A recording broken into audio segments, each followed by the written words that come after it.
याला वाटतं प्रामाणिकपणे कष्ट करून या जगामध्ये टिकताच येत नाही. दादा आयुष्यात काय करू मला समजतच नाहीये. आता गव्हर्नमेंट जॉब जर करायचा म्हणलं तर जे पैसेवाले लोक आहेत तेच जॉबला लागतात. किती मेहनत केली तर वायाला जात आहे. काय करून काय फायदा आहे शेवटी?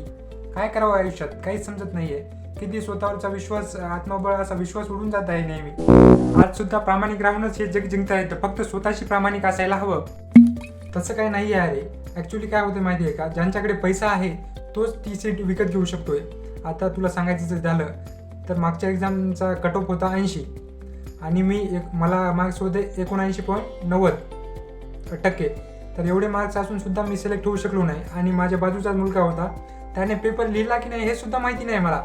म्हणजे लिहिलंच नसेल पेपर, तो तर काहीच लिहित नव्हता तरी तो सिलेक्ट झाला. तर ह्याचं कारण काय असू शकतं? मी त्याच्याकडे बघत होतो, पेपरच लिहित नव्हता तो, तरी तो सिलेक्ट झाला. आपल्या मेहनतीवर आणि प्रामाणिकपणावर विश्वास ठेवून आज सुद्धा केलेली मेहनत ही कधीच वायाला जात नाही. हे लक्षात ठेवूनच मेहनत करायची.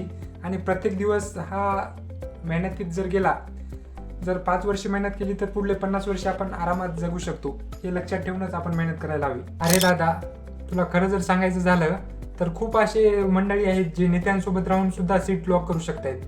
अशात काय करायचं रे? डिप्रेशनमध्ये जाणारच ना माणूस. काय करायचं म्हणजे अशा परिस्थितीमधून बाहेर कसे निघायचं? काय ॲक्च्युली आपण किती मेहनत घेतोय, किती स्वतःवर विश्वास ठेवला तरी ते विश्वास उडून जाते. काय करायचं पण? अरे दादा, तू सांगितलं ते खूप छान वाटलं मला ऐकून. खरंच माझं डिप्रेशनच उडून गेलं तुझं मोटिवेशन ऐकून. खूप छान सांगितले तू. आणि आतापासून मी स्वतःवर विश्वास ठेवेल, स्वतःच्या मेहनतीवर विश्वास ठेवेल. आणि एक दिवस येत असतो, तो माहितीच आहे. एक दिवस येईलच. आपला प्रामाणिकपणा हा जोपासायला हवा आणि प्रत्येकाने प्रामाणिकपणे मेहनत करायला हवी.